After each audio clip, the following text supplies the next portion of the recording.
Саботно издание на вестите во 12:30. Добар ден, еве што ќе гледате.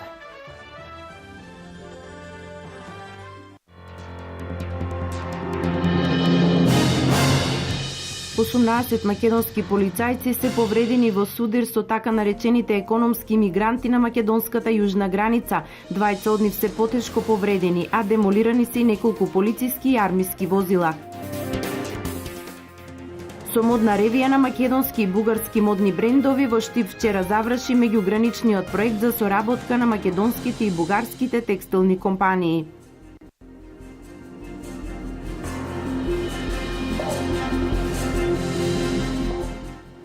Да го обоиме светот портокалово, ова е мото на овогодишната глобална кампања за запирање на насилството врз жените, во која викендов се вклучува и Штип.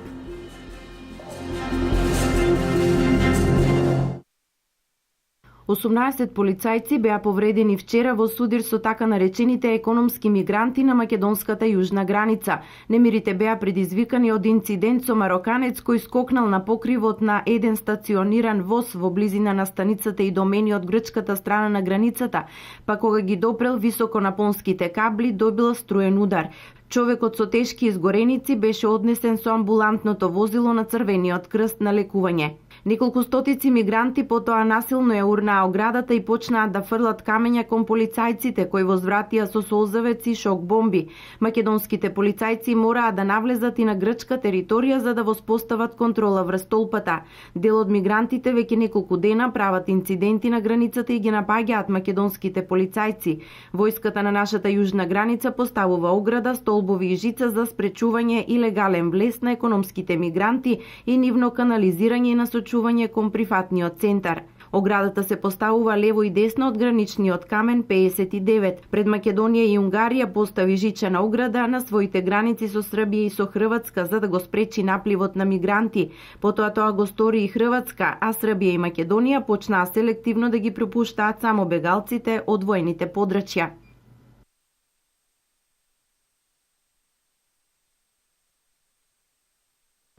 Пет македонски и 5 бугарски текстилни компании ги презентираа своите колекции вчера вечер во уметничката галерија Безистен во Штип. Настанот беше во организација на македонскиот текстилен кластер и модниот викенд Скопје. Модната ревија во Штип беше круна на овој дел од прекограничниот проект за јакнење на капацитетите на текстилната индустрија во пограничниот регион, преку учење на добри практики и имплементација на промотивни активности. Текстилниот кластер од Македонија го спроведува овој проект во партнерство со браншовата организација за текстил и облека од Бугарија. Бугарскиот текстилен сектор, слично како и македонскиот, во најголем дел е ориентиран кон лом производство, но се повеќе се наметнува потребата и од создавање на сопствен производ препознатлив на текстилниот пазар.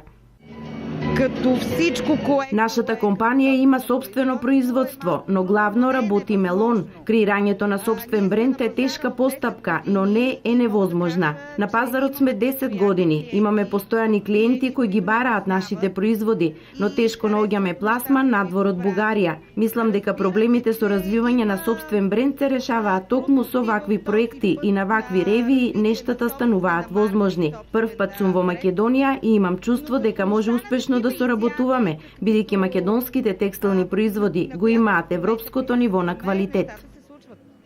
Македонските текстилни компании може да учат од бугарските во поглед на пласирање на сопственото производство на европскиот пазар, сметаат дел од македонските конфекционери. Па и ние сме нешто на почеток, не дека имаме бренд со години, сега се трудиме нешто, бидејќи мислиме дека сметаме дека мора да се движиме во тој правец и може веќе и касниме, меѓутоа сега се создадува некои услови.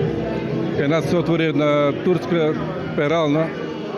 За нас е добро да можеме да собереме некој искуство плюс во таа насока. Тие веќе имат своји брендови, веќе работат, продаваат своји комплетни производи на западниот пазар, така да можеме многу да научиме од нив.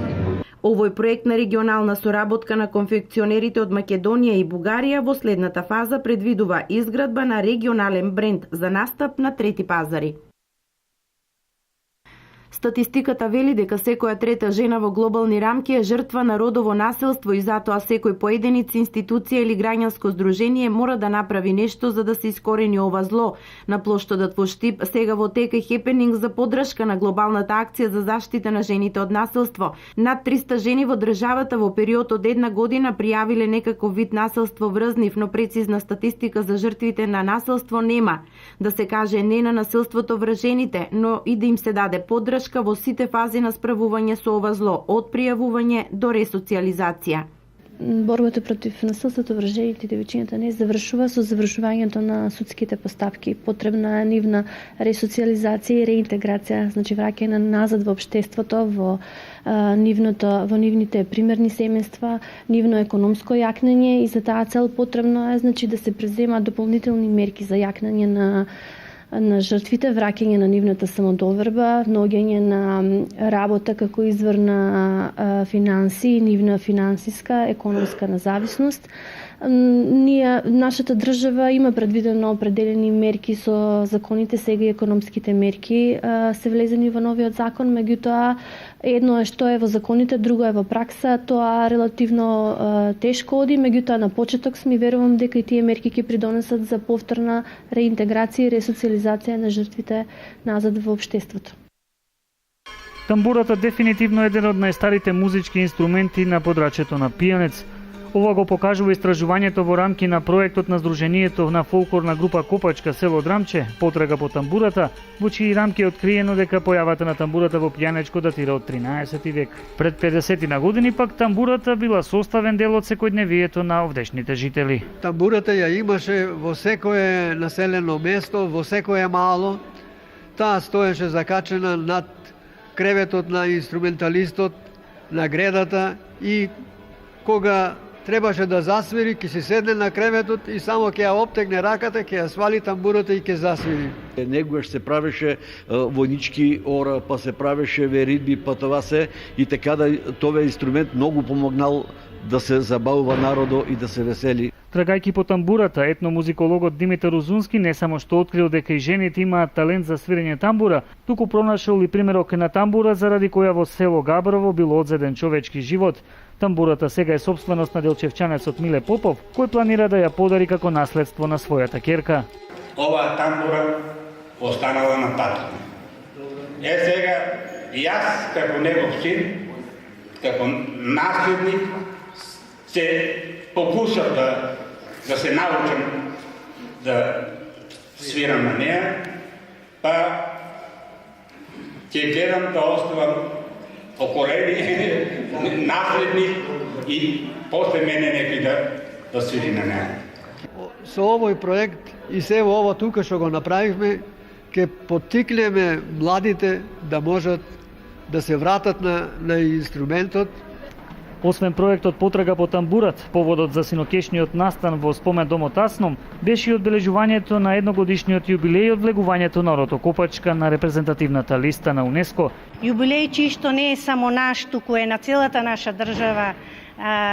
Ден кој што влезе во историјата трајно и Копачката го носи за свој највисок дострел во своето постоење од 48-та година навака. Идни планови сме во фаза кога треба да ја обновиме групата со нови членови, со подмладок, воедно го врвиме патот на истражување на можности и начини за обезбедување на простор на Копачката.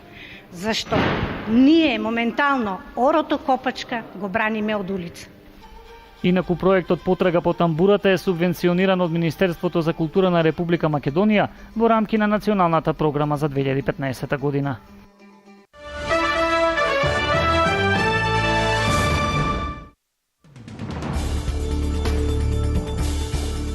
Курсот на еврото на светските девизни берзи неделава ја заврши на ниво од под 1,06 долари, што представува најниска вредност на европската во однос на американската валута во последните 7 месеци. И во однос на јапонската национална валута, еврото од почетокот на неделата ослабе за 0,5% и сега чини 130,95 јени. Од друга страна, вредноста на доларот во однос на јенот остана непроменета на ниво од 122,80 јапонски за една американска валута. Растот на вредноста на доларот во однос на еврото според аналитичарите се должи на серијата нови податоци кои укажуваат на стабилен раст на американската економија. Шефовите на држави или влади на 28-те земји членки на Европската Унија и првите луѓе на Унијата денеска во Брисел се среќаваат со турскиот премиер Ахмед Даватоглу за да разговараат за прашања поврзани со напливот на имигрантите од Турција кон Европа. На дневен ред е акцискиот план за справување со миграцијата во чии рамки Унијата досега и додели на Анкара 3 милиарди евра за сместување на бегалците на нејзина територија. Со планот исто така се предвидува и олеснување на визниот режим при патување на турските граѓани во државите од Европската Унија и забрзување на преговорите за членство на Турција во Унијата. Вредноста на природните ресурси, како нафтата, бакарот, цинкот и јагленот, повторно се наречиси најниско ниво од почетокот на финансиската криза. Аналитичарите велат дека не постои причина за оптимизам засега. Цените на природните ресурси се уште не ја достигнале најниската вредност и може да продолжат да паѓат доколку не се зголеми побарувачката или пак понудата не се ограничи во поголема мера.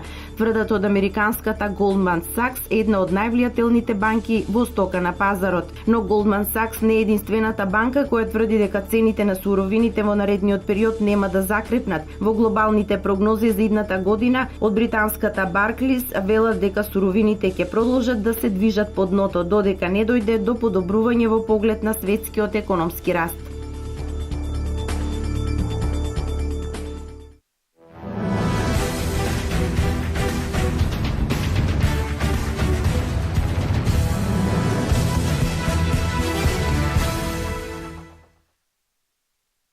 Килце славеше над Вардар со резултатот 23:20, полувреме 10:6 во деветото коло од Б групата во Лигата на шампионите. Поразот во Полска беше трет во низата на црвено-црните, вкупно 4 во сезоната.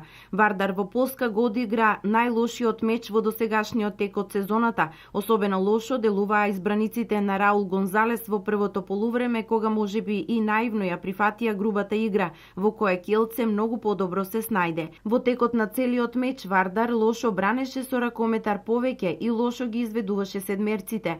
Црвено-црните во првите 10 минути постигнаа само 2 гола, тогаш Килце ја создаде предноста од 3 голови, односно 5:2 која задржа до крајот на полувремето. Вардар во првиот дел функционираше во одбраната најмногу поради одличниот Милич на голот, но во нападот не можеше да се консолидира.